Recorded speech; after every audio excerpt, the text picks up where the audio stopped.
Today, we're gonna look at some awesome trains.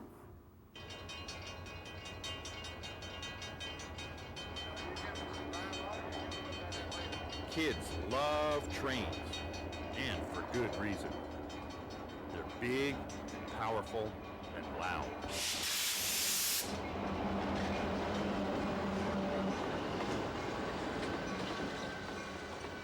Trains are also very interesting to watch because there are many different kinds, and they come in all kinds of shapes and sizes. Some are powered by steam and are antiques that are very old.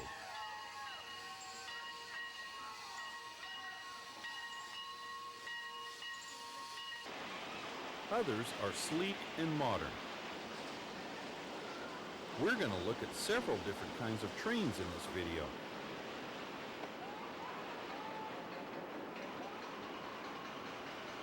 First, we'll take a peek at some freights as they move around in the train yard. Then we'll see a real trolley in operation and take a ride on a waterfront tour.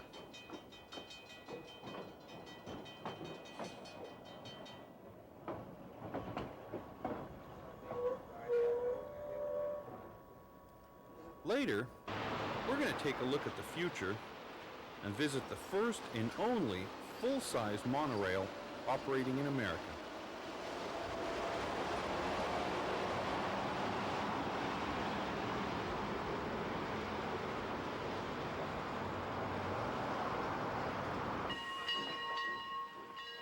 And then as a special treat, we'll ride on a real old-fashioned steam engine as it chugs its way through the woods.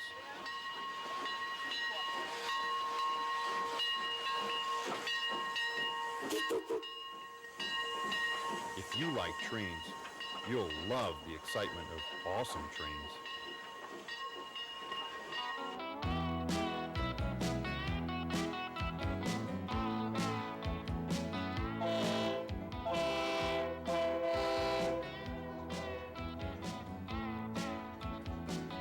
Freight trains are used to carry all kinds of heavy loads, and they are the workhorses of America's rails.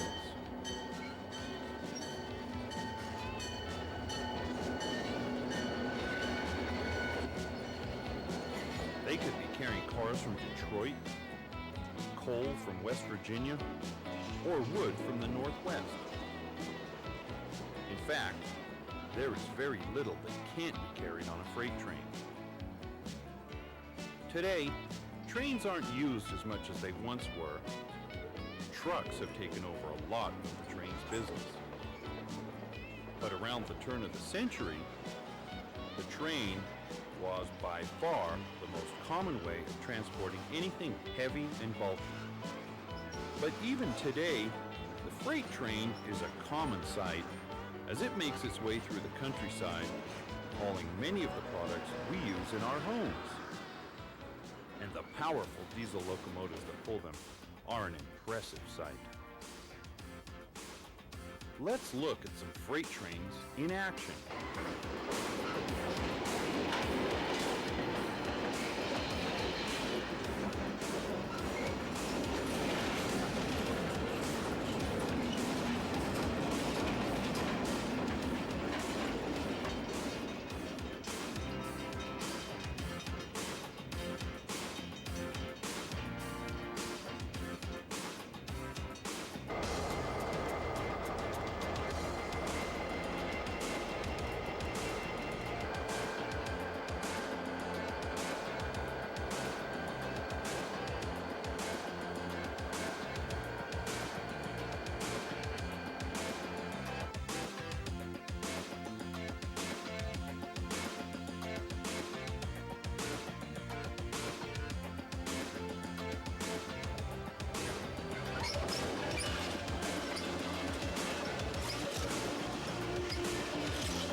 fast does this train go? And could you tell us about the Talgo train?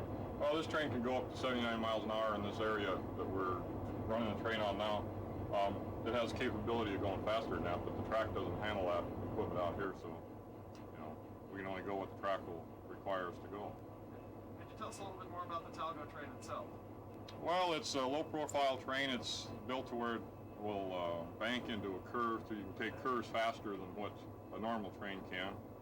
It has, it's all one unit. There's 12 cars, but it's all connected where you can't take it apart, and there's a total of 13 axles with it.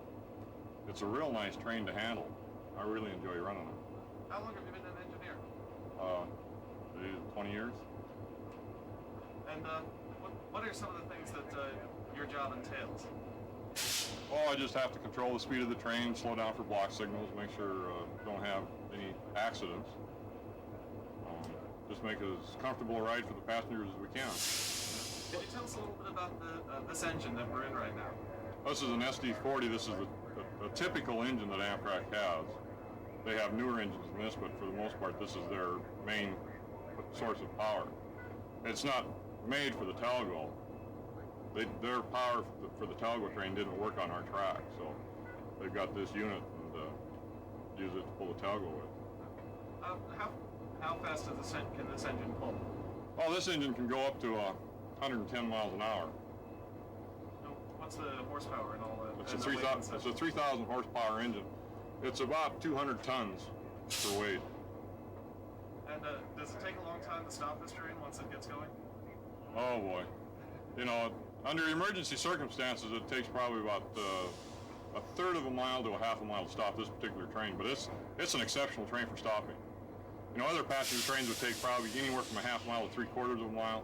Freight trains take up to a mile to stop. And that's, extreme situations. Controls, this is the forward and reverse, and this is your gas pedal, which they call the throttle. And this here is what they call the dynamic brake that takes the traction motors, which are electric, and converts them to generators to create a retarding force to slow the train down. And this is the brakes for the train and the brakes for the engine. And of course the whistle and bell. And this is the alerter for if something happens to me up here and I happen to die or whatever while I'm en route. This will stop the train after a period of about 30, 40 seconds. How does that system work? Well, if you don't do anything to the controls for a certain period of time, this will start flashing. And if you don't stop the flashing, it goes into a penalty application. I have to do this ordinarily, so we'll just go ahead and let it go through a penalty application. Okay. What are some of the other? Well, your headlight, and this is the heaters. This is for working on other railroads that have different safety systems. Speedometer, this is basically tells you how much power you're putting out for amperage and how much retarding force for brakes you're putting in when you're in dynamic.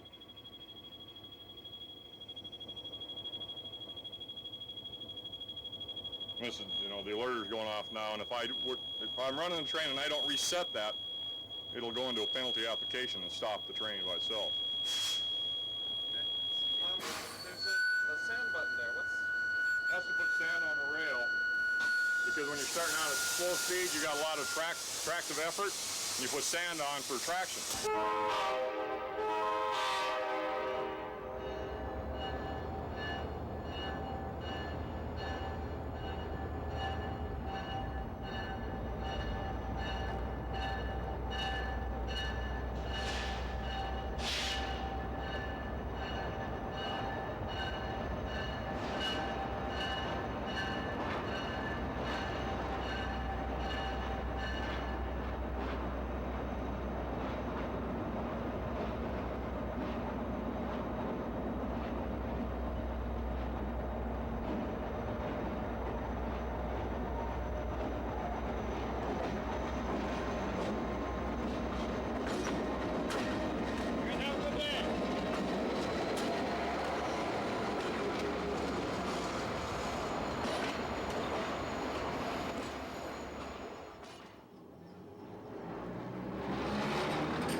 Trolley cars are one of the most interesting forms of rail transportation.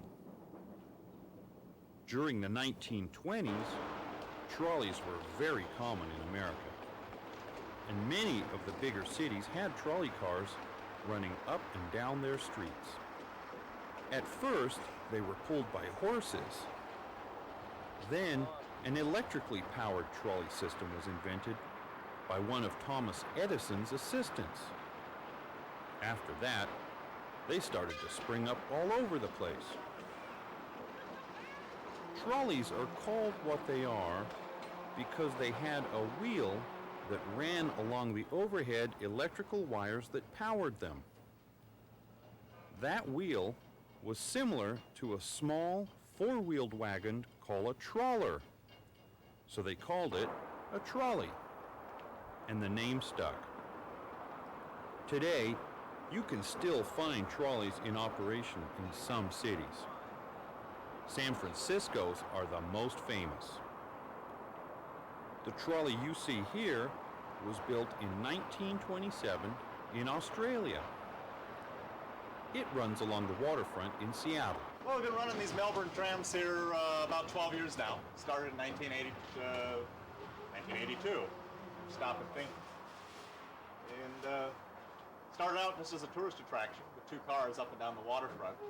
And over the last 10 years or so, we've begun to do the unthinkable, and that's handling commuters. See a wide number of them on a daily basis now.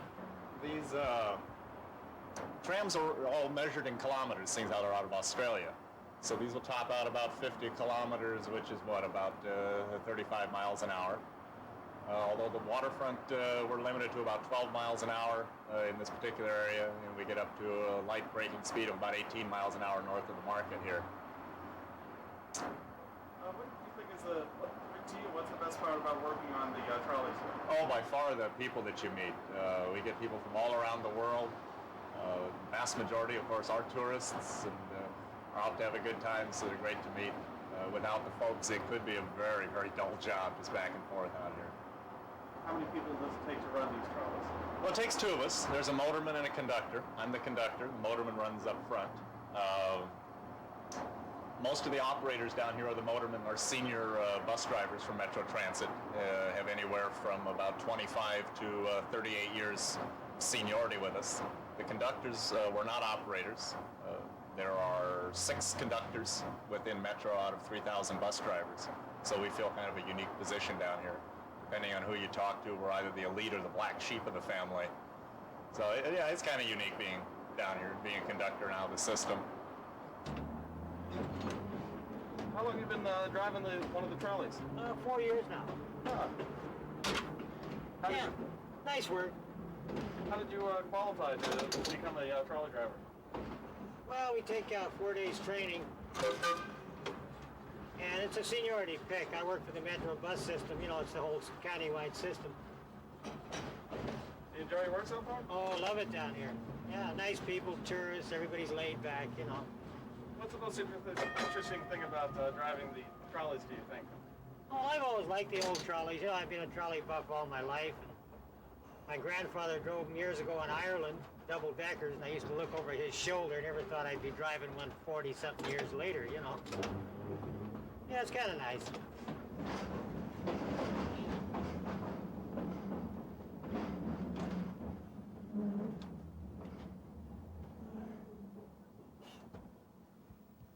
Could you explain some of these controls down here for us? Oh, sure. This is your... That locks everything. That's forward. That's reverse. See, it won't go anywhere in neutral. Now, this is your throttle. This is the air brake. To go, you go up one notch, let the brake off. To accelerate, you keep bringing it up. It's the old style controller, series parallel. Yeah, it's full speed now, see? And the coast, you just cut it off. What did these trolleys run on? 600 volt DC. And how fast can they go?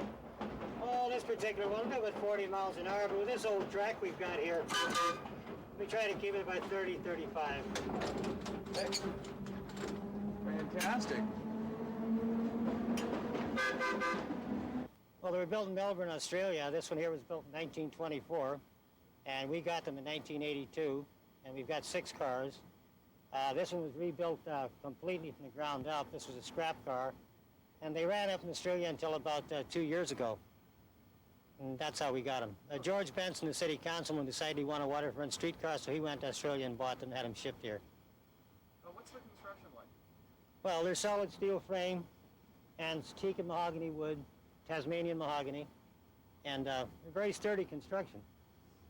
Are they easy to ride and are they durable? Oh, very durable. Well, this one's, what, 68, 69 years old, and it's better than a bus, I'd say. Of course, I'm prejudiced. I like streetcars.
Monorails look like the trains of the future. They're called monorails because they run on a one-rail track. You can't see the monorail's wheels because they're hidden underneath the train. This one runs on a 700-volt electrical system and can travel at 45 miles per hour. It runs in Seattle and is America's first and only full-sized commercial monorail.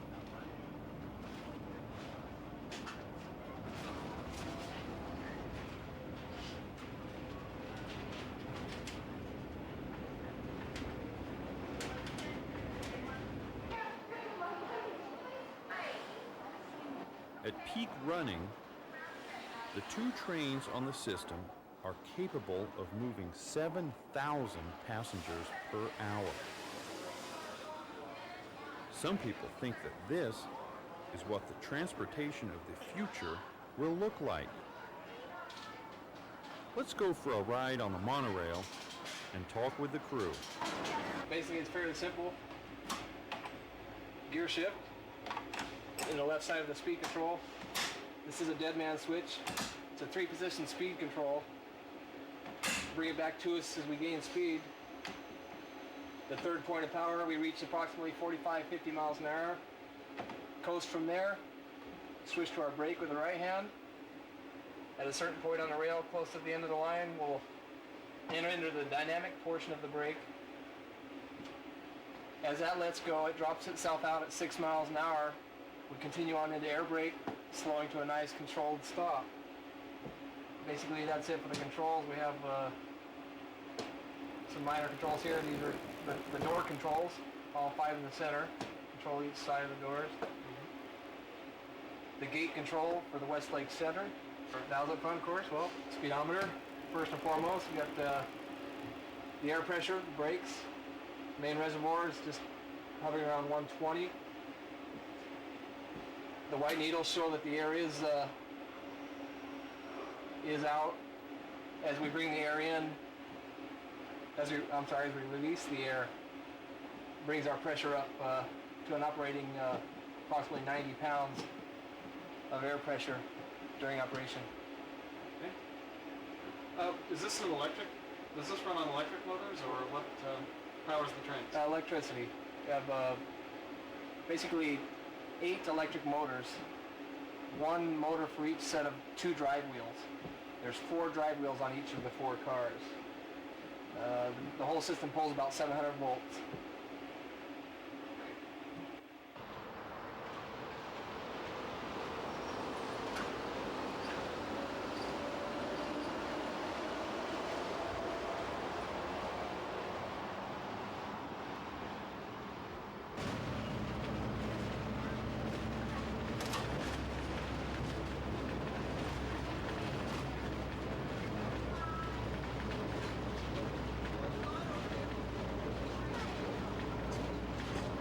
If you ask most people what their favorite type of train is, they'll tell you it's an old steam engine. Steam-powered trains first got their start in America in 1827. That's when the Baltimore in Ohio was chartered.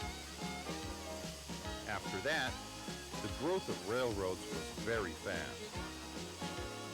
By 1835, there were 200 railroad companies in America, and over 1,000 miles of track were laid across the East Coast. For over 100 years, the steam-powered train was the most common type on the track.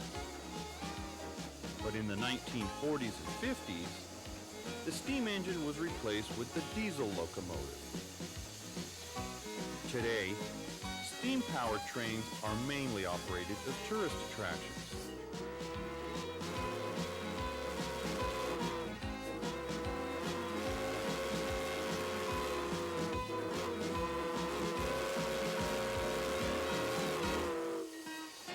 This engine is called a Porter, and it was built in 1924. Most of the early steam locomotives ran on wood or coal, but this Porter has been converted to an oil burner. The steam engine is a very old and reliable way of pulling a train. It works kind of like this. The fireman puts the coal or oil on the fire to heat the water in the boiler. When the water gets really hot, the steam from the water is used to make the engine go.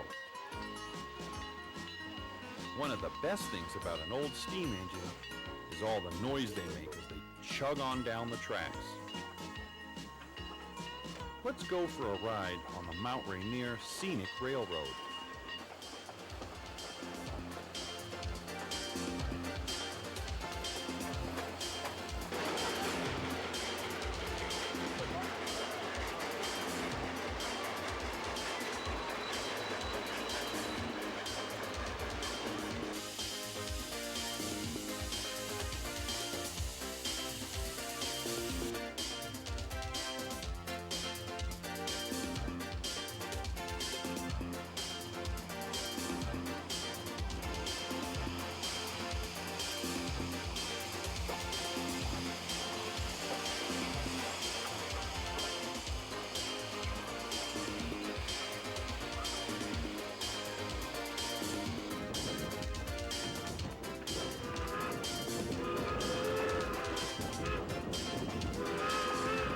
Now let's look at a bunch of trains in operation.